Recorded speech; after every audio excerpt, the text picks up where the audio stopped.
Well, welcome to our virtual audience who's joining us from all over the world. You guys didn't know that, did you? Well, it's true. I'll tell you, we've got something really special planned for all of you today. I had a chance to take a sneak peek of our keynote Pri Schumate last evening, and you're going to be blown away with the information that's going to be shared. Pri is the brand and growth architect with executive leadership experience at companies like Nike, Airbnb, and Columbia Sportswear. I think we've all heard of those companies, right? Yeah, pretty impressive. Most recently, she served as the chief marketing officer for the Miami Dolphins, Formula One, Crypto.com, Miami Grand Prix, that's a long one, and the Miami Open, where she led insight-driven campaigns focused on deepening customer engagement and driving measurable business growth. And no, I asked her last night, she didn't have anything to do with quarterback or GM decisions at the Miami Dolphins. Today, Pri leads Slipstream Works, which is a marketing advisory firm that helps organizations design consumer-first platforms that unlock new revenue while staying grounded in what people actually need and expect from brands. Her work offers a useful lens for healthcare marketers who are trying to grow responsibly, build trust, and modernize how they connect customers. Now, please dig into what Pri's going to share. Take some notes because she's going to have a little time at the end for Q&A, and help me in welcoming Pri to the main stage. Thank you, Craig. Appreciate it. Hi, everyone. How are you doing? I heard you guys were a good audience, so please back it up, okay? All right, I'm excited to be here with you guys today. I'm going to talk about the trust echo, which is how word of mouth drives. Actually, I forgot the clicker. Now I can talk to you. All right. So let's talk about the trust echo, which is how word of mouth scales trust to drive growth. I know it's a mouthful, okay? But we're going to break it down. But before I dive in, I just want to acknowledge that I think that what you guys do is really special. I think the job of a healthcare marketer is complex. Some people, they seek you out and they come with all of their ChatGPT knowledge and research, right? Other people, they avoid you outright until they really need you, and then they need you right then and there. Now, healthcare also has a complicated reputation. You have high medical prices and perceived lack of transparency on one side. And then on the other side, you have innovation, caring, even miracles. It is not an easy context to work in. It's not an easy context to operate in. But what you do matters because it really influences some of the biggest decisions that people are going to make in their lives. So hats off to you guys. Today, I'll be speaking both as the marketer and marketing advisor that I am, and equally as important as a healthcare consumer. So here's who I am. I'm the former CMO of brands and sports properties that have partnered with healthcare brands. I am a mom of boys who end up in the hospital a lot more often than I would like. One is actually a national level amateur motocross racer. Both of them mountain bike. So it is true, I'm often at the hospital. And of course, I'm a middle-aged woman and I'm a menopause patient. Okay, that's what it is. And I am deeply engaged. I'm deeply engaged with what you all do. And if there's one thing that I want you to take away from today, is that healthcare marketing isn't about CAC or ROAS. Of course, those are measurable outcomes that we have to track. But healthcare marketing is really about people. People like me, people like you. It's about people, it's about their feelings, and it's about how their feelings travel in today's attention economy. Now, some of you may already be thinking, whoa, I cannot have a feelings conversation with my CFO. We're going to get to the CFO conversation. But first, we're going to talk about some of the things that are the reality that we're facing today. Healthcare marketing is at an inflection point. Not because of technology alone, not because of AI alone, but because people have fundamentally changed. They're consumers. They're deep researchers. They're active decision makers in their own health. And increasingly, healthcare isn't just about health. It's about who you are and who you want to become. A better parent, a stronger professional, a safer driver, a healed athlete. Now, I'm going to try to make this real for you with a personal experience, okay? I am the primary provider for my family. And I want the next 5 to 7 years to be the most productive and impactful of my career. Now, that ambition collided head on with this little thing called menopause. And I know that some of you know exactly what I'm talking about. I see you. I see you. Conversations about hormone replacement therapy, HRT, started popping up everywhere. In my feed, in conversations at work, in conversation with my friends. Before I ever even spoke to a doctor, I already knew that I wanted to do it. Now, my decision came from talking to women, talking about what was working for them, talking about the things that really mattered and whether or not they were feeling the way that they wanted to feel. Friends gave me recommendations. I had 2 friends give me the recommendation for the same doctor of 2 very different friends, and I was like, ooh, that's who I'm going to. So I went to her. She ordered some tests. She gave me magnesium, and she told me to come back in a few weeks. I left super frustrated.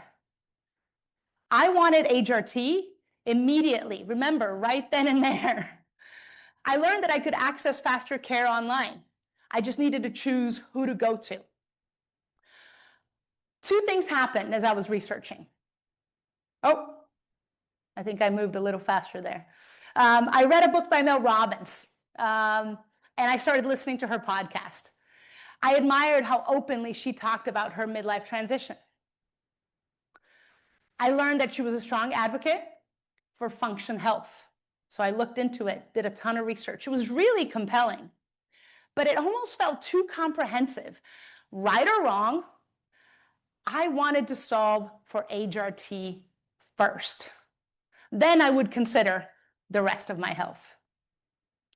Now, the second thing that happened is a trusted friend sent me this Instagram post by Melanie Sanders. Her channel is Just Being Melanie. Anyone follow Melanie? A couple people in the room? Okay, make sure that you follow her after today. She is the founder of the We Do Not Care Club for women on perimenopause, menopause, and postmenopause, whatever that one is. She was also voted the top creator for 25 by People magazine. Please, please do follow her. Melanie's relatable. She wears 3 glasses, like 2 over here, 1 in her eyes, 1 in her head, actually 4. That's the thing that really attracted me to her. She speaks the truth about menopause and about what she's going through with tons of humor. Once she partnered with MIDI Health, they started showing up all over my feed. Eventually, I did click on a link that she shared, and the site felt human. The reviews, they felt really real. I found out that one of my friends was also considering it, so we actually booked appointments together. We were like, okay, yeah, let's just do this. I loved my clinician. I'm from Brazil. She was from Argentina. We had some things to talk about. She prescribed a 1-month trial, and I slept better. I felt better. Maybe it was in my head, but it did work. We met again, and then we tweaked my dosage a little bit. I really loved that measured approach. And more than anything, I loved the outcome. It was me, more focused, more energized, a better professional and mom. Now, as for function health, I'm convinced. Now that I've started HRT, I'm ready to kind of take a breath and then tackle the rest of my health. So if anyone from functions here, if you have a competitor or product, please come sign me up. Now, I am one person, but like me, there are millions.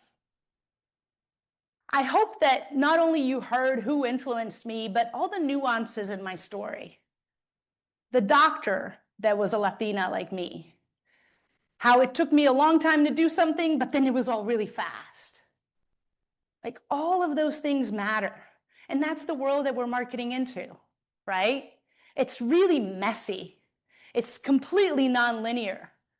We talk about consumer journeys. These are completely unpredictable journeys. This is how decisions get made today. So what does this mean for us, you, healthcare marketers? It means that it's really noisy out there. It also means that trust, which is a multi-signal phenomenon, you heard it in my story, it's absolutely paramount. Now, trust is also built in messy, nonlinear, unpredictable, and definitely multi-channel ways. Now, of course, trust has always mattered in healthcare.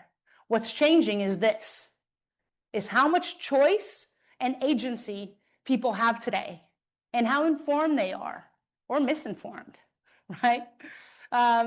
Digital native brands like Hims, Row, MIDI, as I've talked about, Teladoc, they have made it easier than ever for people to take control, for them to behave like consumers. At the same time, you have offerings from brands that have been trusted for years. These offerings are not just about pricing or convenience. They sit inside gigantic ecosystems and distribution systems that have been trusted for years and years and years. And when you put this all together, it cements both the importance of trust, but also how multifaceted it is, coming from a variety of sources and hitting home in so many different ways. Now, the primary way that trust travels, the way that it gets exchanged, validated, acted on, is word of mouth. Because it carries trust like a baby, word of mouth drives healthcare demand.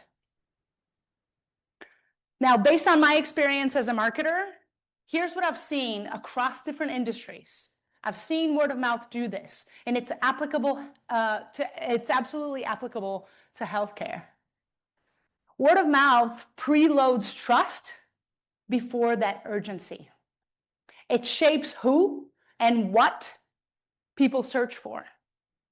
And it definitely accelerates decision making. It can be a trigger. And this brings us to a tension that many of you I know are living with today, because I've talked to some of you and I've talked to the folks at Fresh Paint. Most healthcare marketing budgets are heavily weighed towards lower funnel channels. Search, Google Ads. I think it's the Google slot machine, right? Maybe check your bingo cards. Now, why?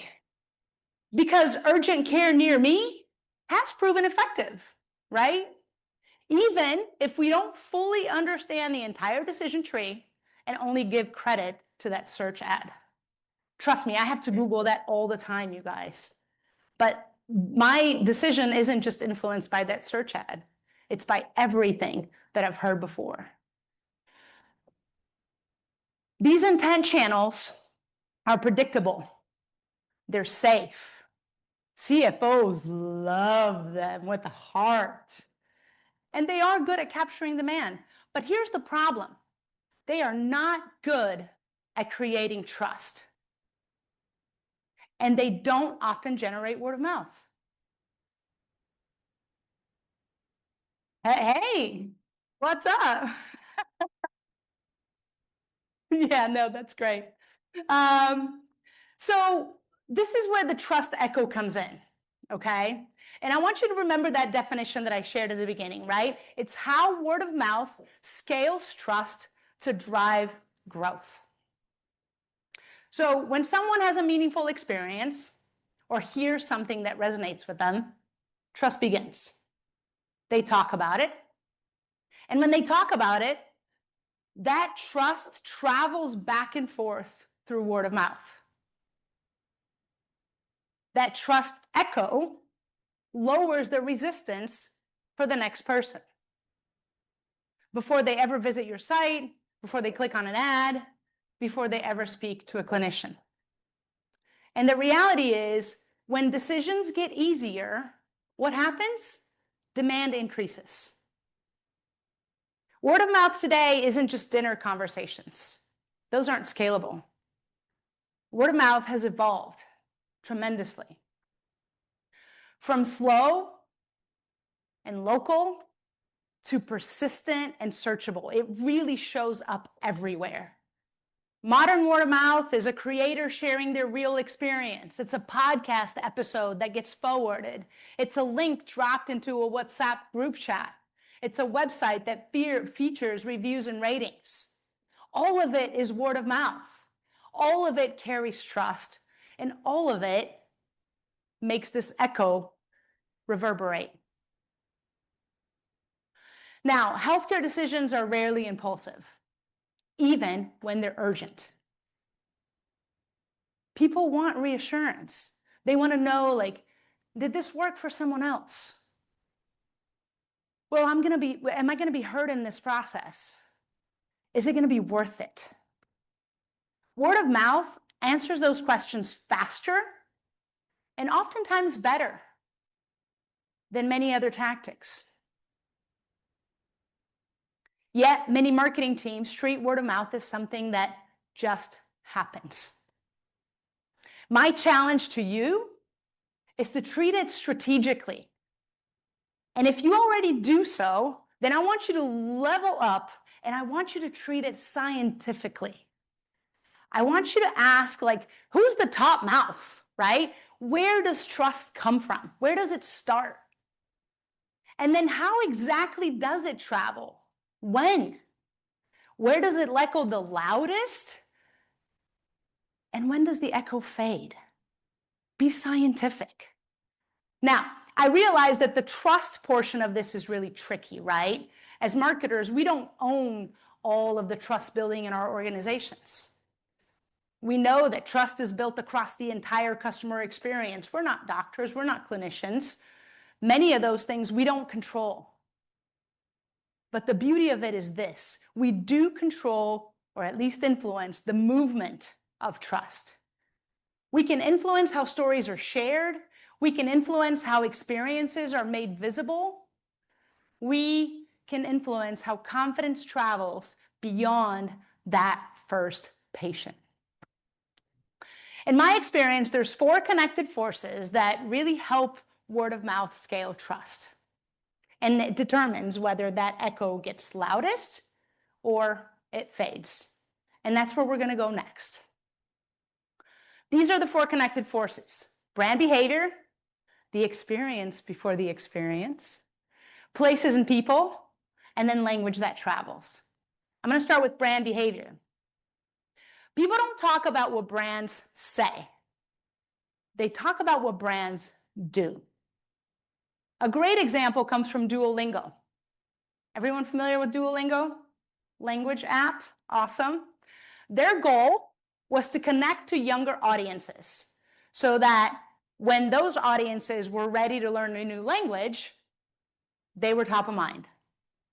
Instead of launching these massive campaigns, they leveraged cultural moments to show up for their audience consistently and really authentically, and always with a point of view.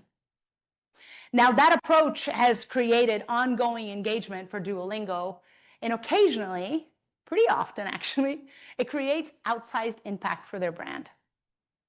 This last October, they jumped on the Bad Bunny in the Super Bowl conversation, and they offered free access to its paid subscription for people learning Spanish ahead of Bad Bunny's Super Bowl halftime show. It was brilliant. And they didn't actually work. They didn't pay Bad Bunny. Bad Bunny was excited about it and happy. I know some people on his team, they were like, yeah, it was awesome. Everyone talked about it. It traveled everywhere. Celebrities picked it up. Etsy, over there on the left, sold a Christmas ornament that was highlighting the campaign. That single action generated millions in earned media and long-term consumer trust because of how they behave, and they do this across the board. These are different folks that they've jumped on the bandwagon of. There's a Japanese girl band, there's a K-pop star. They do this thing consistently, and young people trust that Duolingo understands their world. And that trust has earned them 25 million followers on social media. Now imagine owning that channel. Today, more than half of Duolingo new subscribers come from organic and word of mouth. In 2025, they grew 36% in daily active users. Not bad. Now, when behavior aligns with consumer interest and value, it creates stories. And these good stories fuel this trust echo. The next force that we're going to talk about is the experience before the experience. Often, these are moments when consumers feel like they're being given something by a brand before they give anything, which is really important. It's really meaningful. When I was VP of brand for Nike Running, we were losing trust with everyday runners. Not the professional runners, the everyday runners, the ones that really fuel the business. And our market share was slipping. Instead of selling shoes harder and putting the latest footwear technology on their feeds every day, we invested in runner-created and runner-led clubs like this one in New York City. This one was called We Run Uptown. But we did it across the country in select cities that were really important to us. We also invested in races, and we invested in the Nike Running app. Now, many runners showed up to these events wearing competitor shoes. And that was okay, because they were experiencing our values. They were experiencing our love and our passion for running before they even bought anything. And they brought Nike, because of that, into that running conversation every single day. Those experiences generated really positive word of mouth. And that influenced their and their friends' purchases next. Our US market share rebounded in less than 12 months. And the 3 product launches that happened after that far exceeded our expectations. Now, many healthcare companies have local sports partnerships. Some of them might be a high school. Some of them might be a minor league team. Some of them are big-time pro teams like Baptist and the Dolphins. If used intentionally, these partnerships are the perfect opportunity to create an experience before the experience. Now, the third force that fuels the trust echo is places and people. Now, your website is one of the most powerful places that you can control. You know this, right? It's the portal to your brand. So the question I have for you today is it worthy of conversation? And again, I know you don't control that on your own, but is it worthy of conversation? And can you work with the right people to make it so? Reviews, ratings, recommendations. The most effective brands don't put those at the bottom of the page. They build it in front and center as social proof. In my experience, actually, as I was doing my research, Function did this very well. It was lower in the page, but they did invest in elevating those stories. And it was really important. It made a difference to me. In an adjacent industry, a real productive industry, Real Self, the medical aesthetics marketplace, they also put social proof front and center. And they actually call it out, right? How we earn your trust. And they're doing really well. Now, some brands go even further, designing the product experience itself to generate word of mouth, either because it's remarkably easy or meaningfully different. We started this transition while I was at Airbnb. And Airbnb did this by completely redesigning their website to take people straight into the home, No more P0, no more homepage. You're going straight into the PDP, straight into the home that you're about to rent. And they also elevated the host as a trusted human resource. They optimized their entire digital product experience for confidence and emotion while keeping conversion always easy, right? By contrast, this is what you see at VRBO. Now, VRBO tries to say, oh, at Airbnb, you don't get the entire home. So they're focused on entire home just for you. That hasn't worked. The results speak for themselves. In November 2025, Airbnb had 4.6 times more visitors than VRBO and a significantly lower bounce rate, 29 to 39%. Now, a subsection of place is people. Influencers, celebrities, and creators, they have all built these channels that oftentimes feel much more like a coffee shop conversation than marketing. They've built these places where your audience already lives. They're there. So leverage that. But as you do, you have to remember that trust comes from a mix of voices and emotions. And you never know who's going to influence who. It can come from Dr. Hyman and function, and that's more of a expertise connection, right? It can come from aspiration, and that's Roe and Serena Williams. It can come from relatability, and that's Melanie and Mitty. Who knew that Melanie was going to be the person that was really going to influence me and be my decision maker? Your website, your own channels, creators, influencers, and partner channels, these are all places that can fuel word of mouth. But you have to be intentional about how you put them together and how you order them and how you connect them so that they can accelerate time to action. Now, finally, the last force I want to cover, and I really love this one, is language that travels. Word of mouth spreads through simple, emotional, and repeatable ideas. 1,000 songs in your pocket. Raise your hand. Oh my gosh, this is my opportunity. This is going to be awesome. Okay, who knows what brand and what product? Okay, I see you. What brand and what product? Was that the iPod Shuffle? It was the iPod, yes. And what brand? Oh, Apple. Apple, thank you. I didn't know, there was a lot of young people in the audience too, so I was like, are they even going to remember that 1,000 songs in your pocket? How easy is that? At the same time, Microsoft was still calling their thing an MP3 player. And Apple was like, no, it's not an MP3 player. This is a digital music player, and it puts 1,000 songs in your pocket. Last year, they actually used it again. It's a different world now, so it doesn't cut through as much, but it was 60 million songs in your watch. But it's like, yeah, I want that. Of course I want that. Thank you for answering correctly. Here's the next one. Oh, there's the iPod, 1,000 songs in your pocket. That's right. It looks so old, right? Yeah. It's awesome. All right, Thrive. This is in your space. Don't raise your hand, raise your hand. Thank you. Who knows? What brand? Oh, I see one over there. I'm surprised there's not more hands. Wow, this is going to be tough. Yeah, throw it over there. Where was it? All right. You ready? I'm ready. Oh, Kaiser Permanente. Okay, that's right. This campaign launched in 2004. They still use it today. That's 22 years.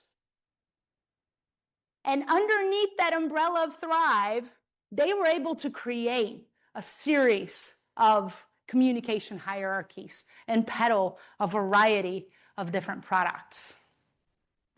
I love that. The more you live, the more you live. Yay. That's why healthcare is so important. These work because they're intuitive. These are emotional benefits, right? People immediately understand them, and then they can repeat them. They pass them on. Now, I want to share one last example. This one's personal. The race that's an experience. Raise your hand if you know this one. That's exactly what I expected. Yvette knows. She's read it. All right. This is personal, and it's a very cool story. Of course, I didn't expect you to know what it was, but this is the language that we chose to elevate the Miami F1 race as we headed into year 4 at a moment when tickets were going like this. Typically, a new F1 race, like the first couple of years, it's like, oh, and then it just starts to, So ticket sales were softening, and the expectations continue to be really high, right?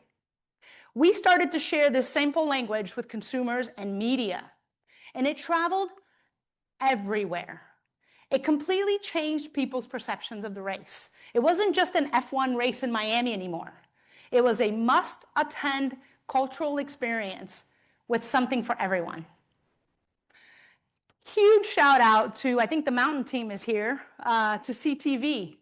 We worked with Mountain at that time, actually, and it was a really great vehicle for people to see, feel, hear what that Miami race was, that it was well beyond just the cars on the track. Plus, it really helped us to bang that drum with very specific audiences that, again, then repeated that message. It's not a super creative tagline, but it traveled in media beautifully. Listen, at its best, language helps people to explain your brand to someone else. And because healthcare is rarely about health, like we talked about, the language has to be emotional. It can't just be product benefits. It's never only about the product. It's about what your patient wants to be, who they want to become, and what they want to be able to do. Insightful language creates demand. This is not just cute taglines. And demand is something that your CFO cares about. Right? And given the budget tensions that we discussed earlier, fueling word of mouth will require shifts in how you invest. You have to explain things differently, right? Search and Google ads, we're going to keep doing those. It's not about taking those away. But as we discussed earlier, they're not good at capturing demand. And they're only great once demand already exists, right? They don't add any energy to that trust echo. Word of mouth is the thing that does. When that trust echo is reverberating, paid media gets more efficient, conversion rates go up, CAC comes down, retention goes up. I love that. Now, this is well documented for brands that commit to this approach. Keyword there is commit to the approach. And this is how you start a conversation with your CFO. This is not about asking for blind belief or blind investment. It's about proposing a testable growth strategy with clear hypothesis and precedents. So I told you I was going to talk about that conversation, and here's how, in my experience, you have that conversation with the CFO. First of all, you start with the North Star, a company goal that you can support, not a marketing goal or a business outcome. In this case, let's say you want to be the most trusted healthcare brand in South Florida. Stay away from marketing buzzwords and KPIs at first. Now, of course, you're going to have to bring the KPIs later once you define what trusted means operationally. But buzzwords? No, stay away from marketing buzzwords. Talk really plainly about trust. Explain why it's an economic driver, not a soft, cute idea. Bring in external data, benchmarks, case studies, peer examples. Mine your internal data. There's probably so many signals that you already have that indicate the power and the importance of word of mouth and trust, whether it's referral mentions, repeat visits, NPS comments, branded search, direct traffic. There's so many signals. Get creative. Make sure you're connecting all of those things. Survey your customers in new ways. Be super specific. What drove you to choose us? Don't ask 10 questions, not even 3. Ask 1. Who influenced you? Then connect those dots. Define a big organizing idea. that focuses your marketing plan. I love this idea of the BOI, big organizing idea. Now, a big organizing idea here might be, I don't know, the clinic your friends send you to, or care worth talking about. These don't have to be consumer-facing language, but it's an organizing idea that then you can build a plan underneath that arrives at that. Serve up tangible ideas. Don't ever come with a plan to your CFO without having at least a couple of tangible ideas that have a price tag with them. Tangible always beats the abstract. And you can also talk about how creativity and fiscal discipline can coexist. And we can talk about that in the Q&A if you'd like. Align on timing. What do you expect and when? Exactly. This is where often things fall apart, right? Because trust building doesn't show up cleanly in these last touch attribution dashboards that we've grown accustomed to. And finally, you have to invest in better measurement. What gets measured gets done. Remember that thing? Like, it's real, it's true. But you have to measure it right? They need to be well-defined KPIs. You need to add market signals that are relevant into the conversation. This one's so important, it requires its own slide. Investing in this better, more meaningful measurement will, first of all, require that you connect upper funnel efforts to lower funnel success. And we know that's not easy, right? It'll mean embracing experimentation, incrementality, like market holdouts. We didn't do a thing at Airbnb without a market holdout study.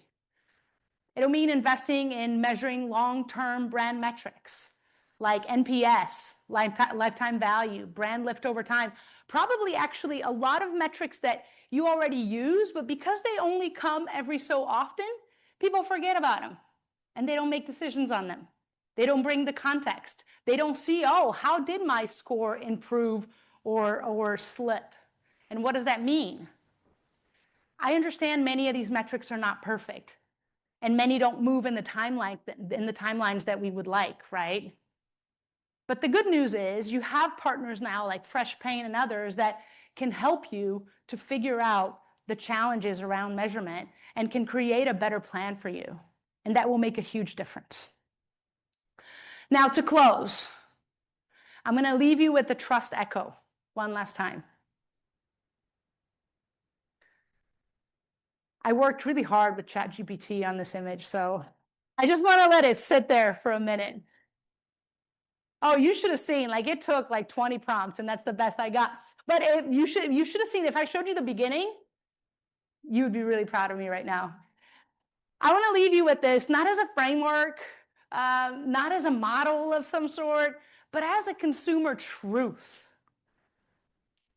In healthcare, and often in many other industries as well, trust starts and growth starts the moment that people feel inspired to believe in you. The moment that they feel confident in choosing you. The moment that they feel safe, even proud, people like their stories, recommending you. That's what trust does, and it travels through word of mouth. And the good news is, with these connected forces we talked about, we know that word of mouth and trust are scalable in today's world.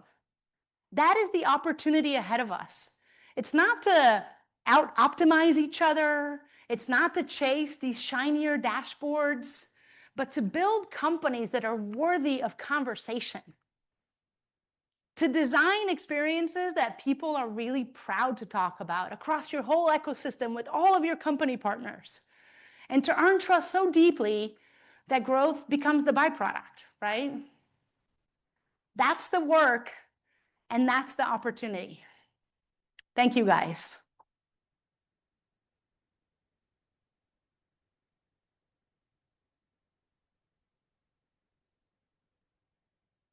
I was really excited to be here, and hopefully there's some conversation, because I've been diving into your industry, and I think, again, it's such a part of who I am as a human, and really interested to have conversations with you guys. So questions, thoughts, anything? Oh, hi. You want the phone? Hi. Yeah. Oh, sorry. Sure. Hey, good job.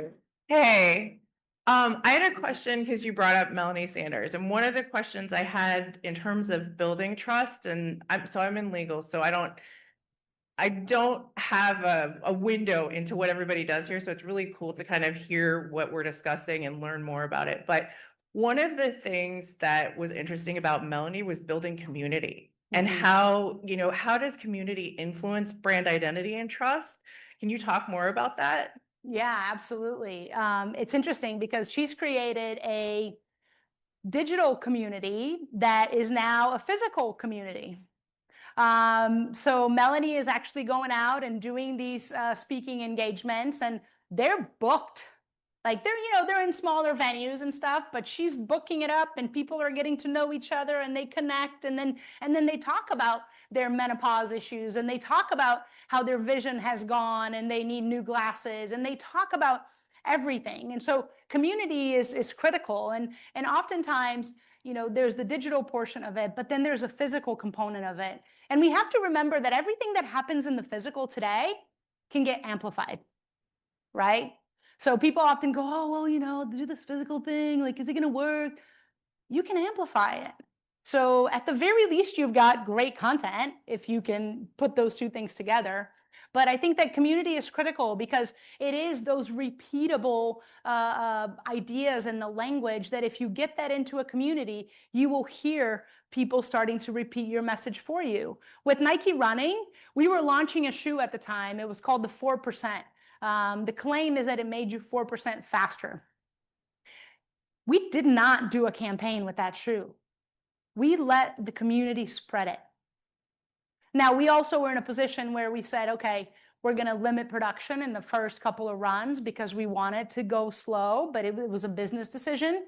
And now they launch, Nike launches 4 or 5, I think they're in the 6% or something. I think they changed the name, but it's now 6%. It's a community-driven story.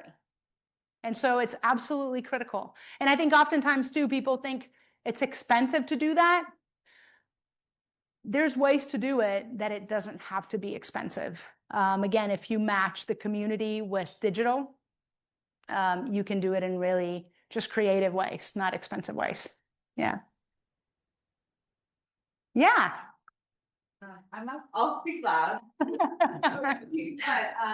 First of all, thank you for this. It was inspiring to learn from you. I work for a company called Spring Fertility. We're a fertility clinic nationally, and we do a lot of what you talked about with like influencers and TikTok ads and all the things. But one of the things, sort of piggybacking off your question, is we've seen that our patients are obviously our best referral source, but something we've really tried to activate on is an ambassador program. Like this thought of the thought of the friend-fluencer and not just an influencer. And I'm so curious how you've seen like this idea of an ambassador or friend-fluencer who maybe doesn't have some big social media following, but is very influential in their spaces, how you've activated on those people before. Yeah. So first of all, those are critical.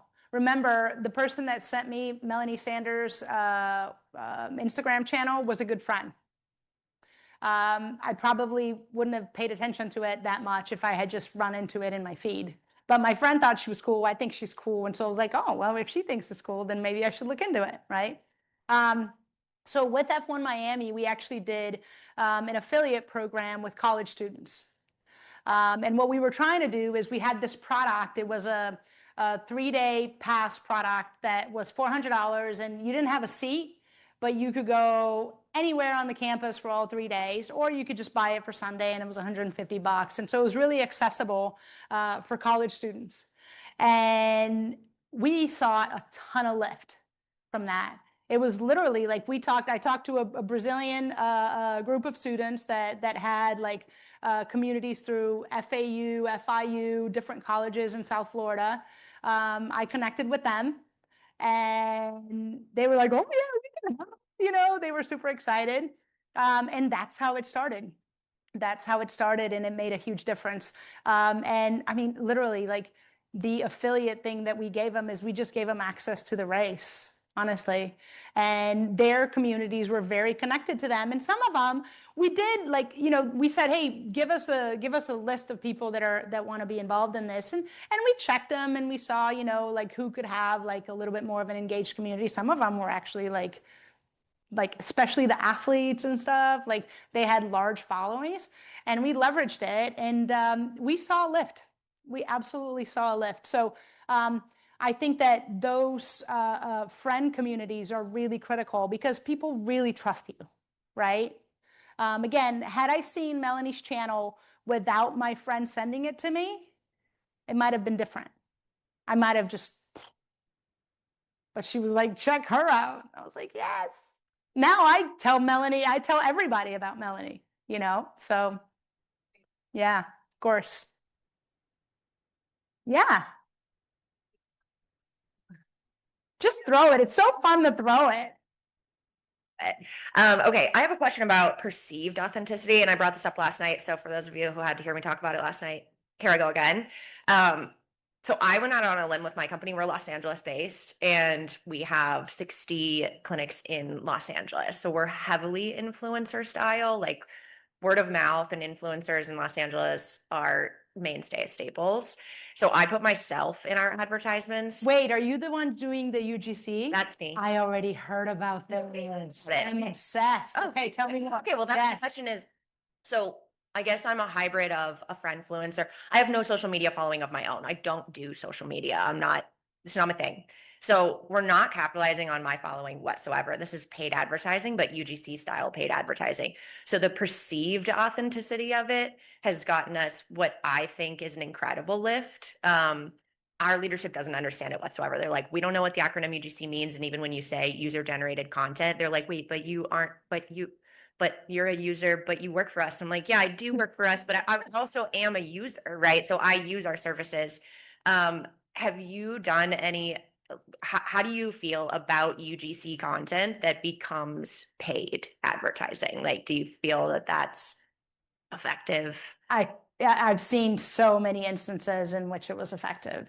I really believe in it, and I've run into those same conversations of people not understanding. And then there are some legal issues, which, by the way, marketing and legal, like those people have to be your best friends.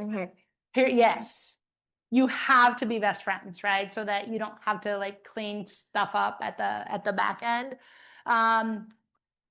I have actually use the same thing. Like, just as an example, at the Dolphins, we do have a lot of young people that are super connected. And I'm like, let's get that working. And, they shut it down. But at Nike, we have all these really amazing athletes, right? That everybody knows. But then we have 10,000 other athletes that people don't know as well, but they know their communities. They're somewhat influential, right?